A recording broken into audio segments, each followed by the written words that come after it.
வணக்கம் நட்புக்களே, எல்லாரும் எப்படி இருக்கீங்க? நான் நல்லா இருக்கேங்க. "என்ன என்ன கனவு கண்டாயோ மானே, வாழ்க்கை ஒரு கனவு தானடா" அப்படிங்கிற மாதிரி நம்ம எவ்வளவோ நிறைய கனவுகளோட நம்ம வாழ்க்கைய ஆரம்பிச்சோங்க. ஆனால் நம்ம வாழ்க்கையெல்லாம் ஒரு கனவு மாதிரி தாங்க போய்க்கிட்டு இருக்குது. அதே மாதிரி தான் இந்த சூழ்நிலை இருக்குதுங்க. விவசாயத்துக்கு சம்மந்தமே இல்லாத ஒரு குடும்பத்தில் பிறந்து, விவசாயம் மட்டுமே செய்யக்கூடிய ஒரு குடும்பத்தில் கல்யாணம் முடிச்சுட்டு அதற்கேற்ற சூழ்நிலைக்கு நம்ம உடலையும் மனத்தையும் பக்குவப்படுத்துறதுக்கு ரொம்பவே பக்குவப்படுற மாதிரி இருக்குதுங்க. அது மாதிரி தாங்க இப்போ உள்ள சூழ்நிலை இருக்குது.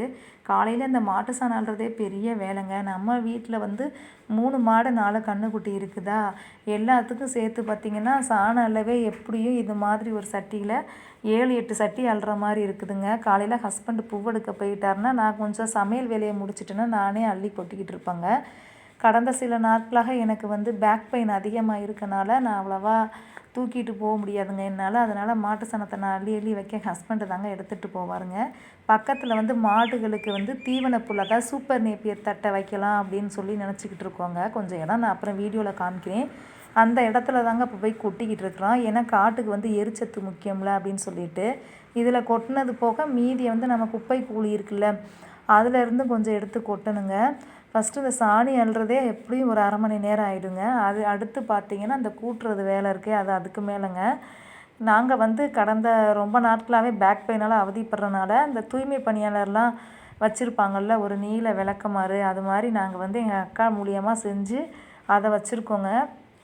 சில நேரம் இந்த விளக்க மாத்தில் கூட்டுவேன், மீதி நேரங்களில் என்ன பண்ணுவோம், அந்த நீளமான அந்த விளக்க மாத்தில் தாங்க யூஸ் பண்ணி கூட்டிக்கிட்டு இருக்கேங்க. இது கூட்டுறதே 1 மணி நேரம் ஆகிடுமாட்ருங்க.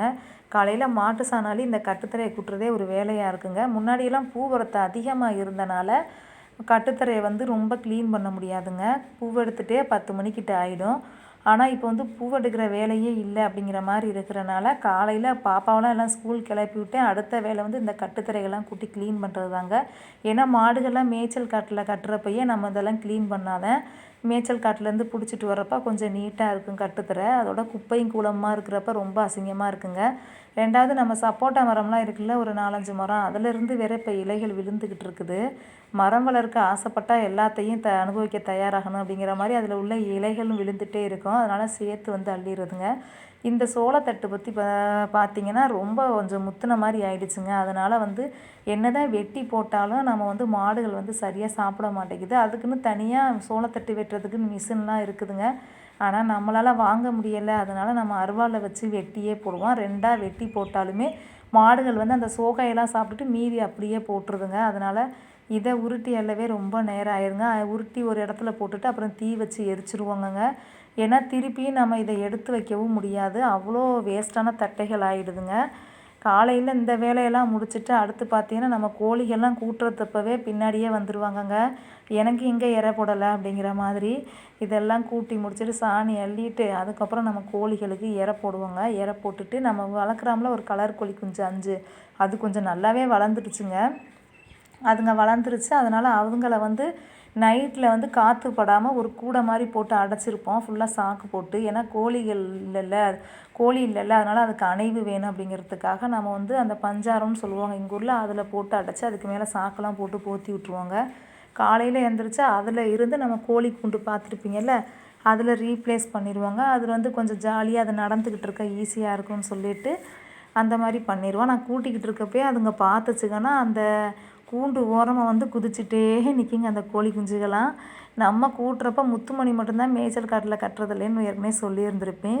அவன் வேறு கூட்டுறப்ப நின்றுக்கிட்டே இருப்பான், தொந்தரவு பண்ணிக்கிட்டே இருக்க மாதிரி பிடிச்சி முட்டிக்கிட்டே இருப்பாங்க. அதனால் அவனையும் 2 கொஞ்சிக்கிட்டு அதுக்கப்புறம் தான் இந்த கோழி குஞ்சுகள் தாங்க சொன்னேன்.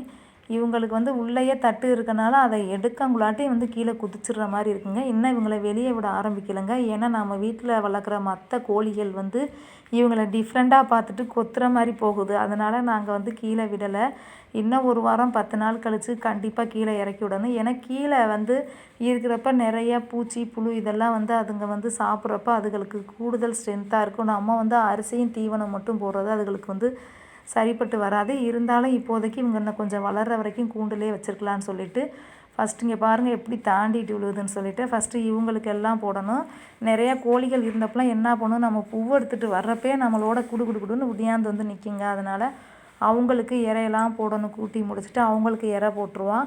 இதுக்கிடையிலவே அவ்வளோ நேரம் ஆகிடும். அதுக்கப்புறம் தான் நம்ம மாடுகளை மேய்ச்சல் காட்டில் ஒவ்வொன்றா நான் பிடிச்சிட்டு வருவேன். ஹஸ்பண்ட் 2 பிடிச்சிட்டு வருவார். மீதி எல்லாம் 7ல் 6 நிற்குமா, அவர் 2 பிடிச்சிட்டு வந்துடுவார். நான் அப்புறம் ஒவ்வொன்றா பிடிச்சிட்டு வந்து கட்டி அப்புறம் அவங்களுக்கு தண்ணீர் எல்லாம் போட்டுட்டு அவங்க செட்டில்மெண்ட் பண்ண கிட்டத்தட்ட 10 10:30 ஆகிடுங்க. அதுக்கப்புறம் தான் நம்ம சாப்பிட முடியுங்க. என்ன பண்ணுறது, விவசாயம் பண்ணுறது ஒரு கஷ்டமாக இருக்குது. இருந்தாலும் இதை விட்டுட்டு நகரங்களில் வாழ்ந்தால் அது வந்து இயந்திர வாழ்க்கை மாதிரி தாங்க. காலையில் எந்திரிச்சு அவசர அவசரமாக கிளம்பி போயிட்டு பிடிக்குதோ பிடிக்கலையோ அந்த வேலை நம்ம பார்க்கணுங்க. நம்ம அந்த வேலை அப்படி இல்லைங்க. முடிஞ்ச வரைக்கும் நம்ம செய்வோம். முடியலைங்கிறப்ப கொஞ்ச நேரம் ரெஸ்ட் எடுத்துகிட்டு கூட அப்புறம் அப்படி செய்யலாம். ஆனால் நம்ம வந்து மற்ற பக்கம் ஒரு வேலைக்கு போகிறப்ப அந்த மாதிரி சௌகரியம்லாம் கிடைக்காது இல்லைங்க. தேங்க்ஸ் ஃபார் வாட்சிங். பாய்.